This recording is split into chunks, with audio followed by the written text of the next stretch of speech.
ఇవాళ గెలిచింది తెలంగాణ ప్రజలు, ఇవాళ గెలిచింది తెలంగాణ రైతులు, ఇవాళ గెలిచింది దశాబ్దాలుగా కరువు పీడిత ఈ నేలలో గోదావరి జలాలు రావాలి అని తన్లాడిన ప్రతి ఒక్కరు, మా ఆర్ విద్యాసాగర్ రావు గారు కావచ్చు, పెద్దలు జయశంకర్ గారు కావచ్చు, అట్లాగే మిషన్ కాకతీయలో కష్టపడ్డ ఇంజనీర్లు కావచ్చు, ప్రపంచంలోనే అతిపెద్ద లిఫ్ట్ ఇరిగేషన్ ప్రాజెక్టు కాళేశ్వరంలో కష్టపడ్డ ప్రతి కార్మికుడు కావచ్చు, అట్లాగే లక్షలాది ఎకరాల్లో పంట పండి ఇవాళ భారతదేశంలోనే నెంబర్ 1గా తెలంగాణ నిలబెట్టిన ప్రతి రైతు ఇవాళ గెలిచిండు.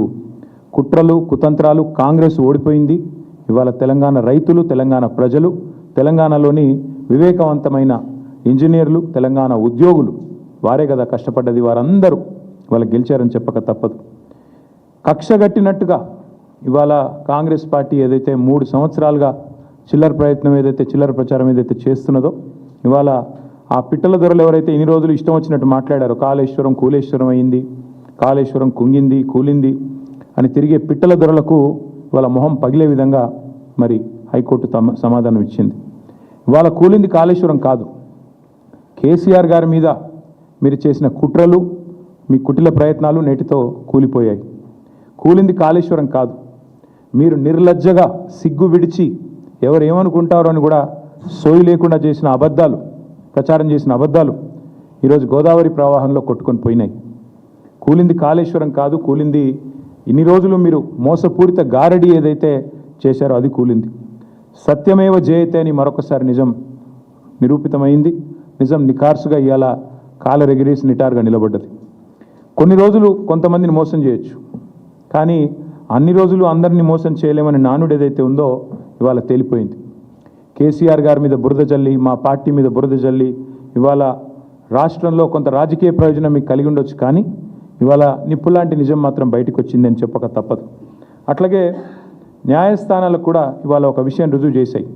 ప్రభుత్వాలు ఏమనుకున్నా రాజ్యాంగానికి చట్టానికి వ్యతిరేకంగా ఎవరు తప్పుడు పని చేసినా ఊరుకోము అనేది ఇవాళ రాష్ట్ర హైకోర్టు తీర్పు ద్వారా స్పష్టంగా వెల్లడయ్యింది.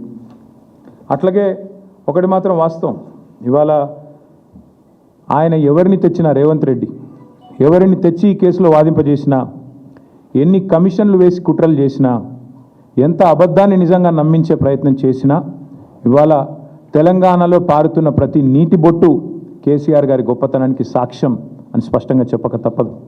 పండుతున్న ప్రతి పంట ఆయన అకుంఠిత దీక్షకు నిదర్శనం అని చెప్పక తప్పదు. కేసీఆర్ గారు కట్టిన కాళేశ్వరం అజరామరం, తప్పకుండా ఇది భూమి ఉన్నంతకాలం, తెలంగాణ రాష్ట్రం ఉన్నంతకాలం, భూమి ఉన్నంతకాలం ప్రాజెక్టు ఉంటుంది. ఈ గోదావరిలో ఈ గోదావరి నది ఈ భూమి మీద పారినంత కాలం ఆయన చరిత్రను, కాళేశ్వరం ప్రాజెక్టు చరిత్రను నీలాంటి అంగుష్ట మాత్రులు మాత్రం ఎన్నడూ తాకను కూడా తాకలేరని చెప్పి కూడా నేను ఈ రాష్ట్ర ముఖ్యమంత్రికి చెప్తా ఉన్నా. మేము మొదటి నుండే చెప్తా వచ్చాం, ఈరోజు కాదు. ఈ పీసీ ఘోష్ కమిషన్ రిపోర్ట్ ఏదో ఇచ్చింది అని చెప్పినాడే నేను చెప్పాను, మా పార్టీ తరఫునే చెప్పాను. ఇది పీసీ ఘోష్ కమిషన్ కాదు, పీసీసీ నివేదిక అని ఆ రోజే చెప్పాను. ఇవాళ అది అక్షర సత్యం అని చెప్పి తేలిపోయింది హైకోర్టు తీర్పుతో. వాస్తవం ఏంటి? కని విని ఎరగని గోదావరిలో ప్రవాహం వస్తే, వరదలు వస్తే 28 లక్షల క్యూసెక్కులు వచ్చినా, మొత్తం మేడిగడ్డ బరాజు మీద నుంచి నీళ్లు ఫీట్ల ఎత్తున పోయినా తట్టుకొని నిటారుగా నిలబడ్డది మేడిగడ్డ. వాస్తవం అది.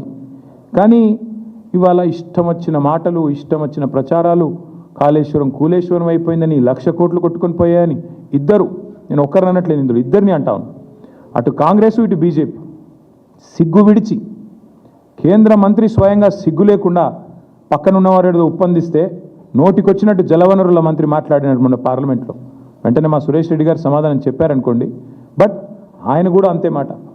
అట్లాగే ఇక్కడ ముఖ్యమంత్రి నుంచి మొదలు పెడితే గ్రామీణ స్థాయిలో ఉండే కాంగ్రెస్ కార్యకర్త దాకా ఒకటే మాట, పాడిందే పాటరా అన్నట్టు ఒకటే మాట, ఒకటే సొల్లుపురాను. అందుకే ఈ జలద్రోహులు ఎవరైతే ఉన్నారో 60 ఏళ్లుగా తెలంగాణకు నీళ్ళు ఇవ్వకుండా ఏడిపించిన